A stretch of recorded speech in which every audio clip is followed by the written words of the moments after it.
Kembali Tono Hukum bersama gua Abraham Metan, dan di episode kali ini kita akan bahas pertanyaan yang lumayan banyak ditanyain sama kalian, yaitu sebenarnya kita bisa nggak sih nikah beda agama?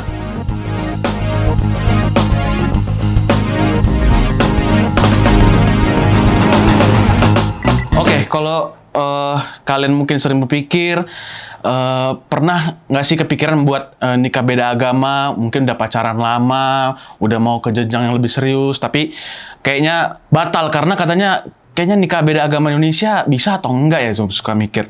Nah, kali ini kita akan bahas sebenarnya gimana sih hukumnya nikah beda agama di Indonesia.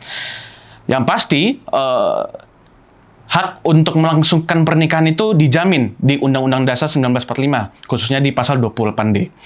Untuk itu, kita juga harus mengacu pada Undang-Undang Nomor 1 Tahun 74, yaitu tentang Undang-Undang tentang perkawinan, atau yang disebut dengan Undang-Undang Perkawinan. Di pasal 2 ayat 1 dijelaskan bahwa perkawinan adalah sah apabila dilakukan menurut hukum masing-masing agamanya dan kepercayaannya itu. Lalu, kita juga bisa mengacu pada Peraturan Pemerintah Nomor 9 Tahun 75 tentang pelaksana Undang-Undang Nomor 1 Tahun 74 tentang perkawinan, yang mana diatur bahwa perkawinan tersebut harus dicatat menurut peraturan perundang-undangan yang berlaku.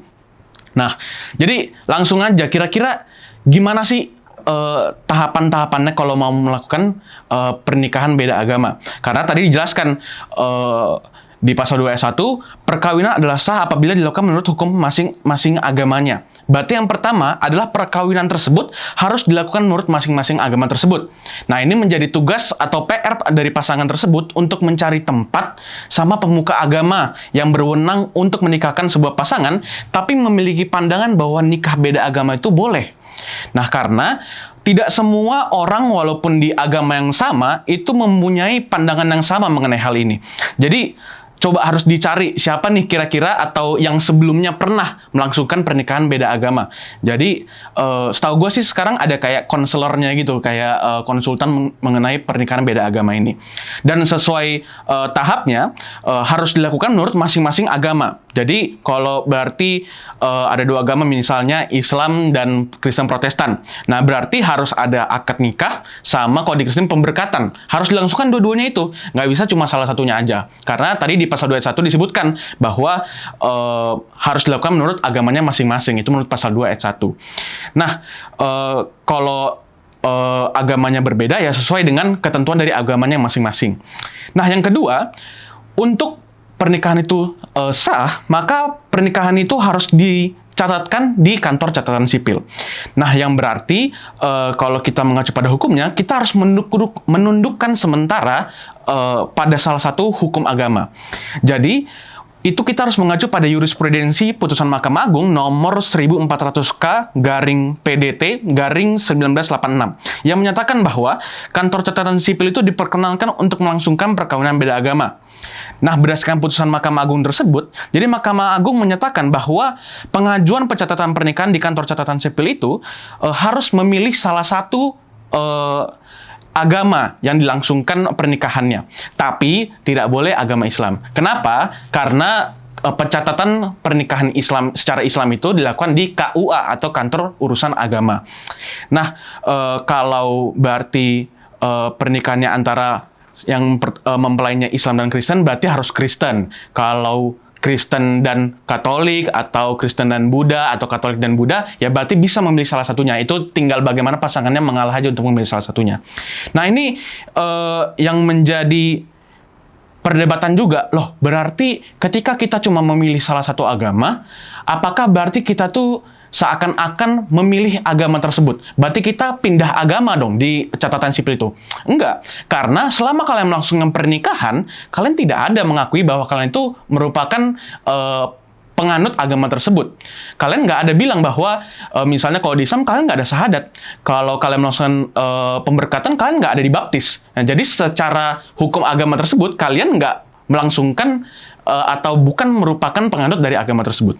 Nah, untuk itu juga, dengan kalau sudah kalian mencatatkan pernikahan kalian di kantor catatan sipil, maka pernikahan kalian sudah sah secara administratif negara. Yang mana berarti kalian sudah memiliki dan tunduk kepada hak dan kewajiban hukum perkawinan Indonesia.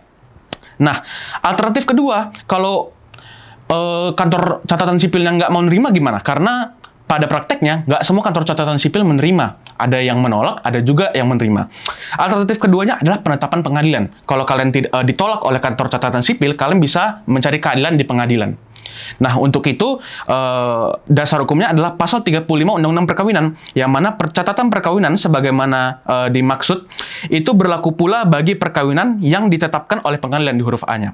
Yang mana berarti, kalau kalian ditolak oleh kantor catatan sipil, terus abis itu kalian memohonkan itu kepada pengadilan, pengadilan akan mengecek kira-kira ini pantas gak untuk diberikan persetujuan. Nah, kalau pengadilan memberikan putusan itu, berarti putusan itu harus dibawa lagi kantor catatan sipil dengan dasar, ini pengadilan sudah menetapkan dan sesuai dengan pasal 35 tadi, Anda harus mencatatkan pernikahan kami. Dan setelah itu, kantor catatan sipil akan mencatat pernikahan tersebut. Nah, alternatif ketiga adalah kalian nikahnya di luar negeri. Nah, sekarang udah banyak pernikahan beda agama yang dibolehkan di luar negeri. Itu dari dulu sih sebenarnya. Jadi, bedanya apa? Mungkin kalau di sana nggak perlu pakai masing-masing agama. Di sana mungkin aja cuma perlu satu kali acara aja. Nah, yang mana itu nggak apa-apa, karena menurut pasal 56 Undang-Undang Perkawinan, ayat 1 disebutkan bahwa perkawinan yang dilangsungkan di luar Indonesia antara dua orang warga negara Indonesia atau seorang warga negara Indonesia dengan warga negara asing adalah sah, bila mana dilakukan menurut hukum yang berlaku di negara di mana perkawinan itu dilangsungkan. Dan bagi warga negara Indonesia tidak melanggar ketentuan-ketentuan undang-undang ini. Jadi, asalkan di negara tersebut dibolehkan nikah beda agama, maka ya nggak apa-apa, berarti itu bisa dicatatkan di kantor catatan sipil Indonesia. Tapi ada syaratnya di ayat 2, bahwa dalam waktu 1 tahun setelah suami istri itu kembali ke wilayah Indonesia, maka surat bukti perkawinan mereka harus didaftarkan di kantor pencatatan perkawinan tempat tinggal mereka. Nah, jadi harus segera sebelum 1 tahun setelah kalian kawin. Kalau udah setelah itu nggak bisa lagi. Jadi kira-kira itu dia alternatif, 3 alternatif yang bisa kalian lakukan untuk nikah beda agama Indonesia. Semoga informasi ini berguna bagi kalian semua. Semoga bermanfaat. Kita kembali di episode berikutnya. Dadah!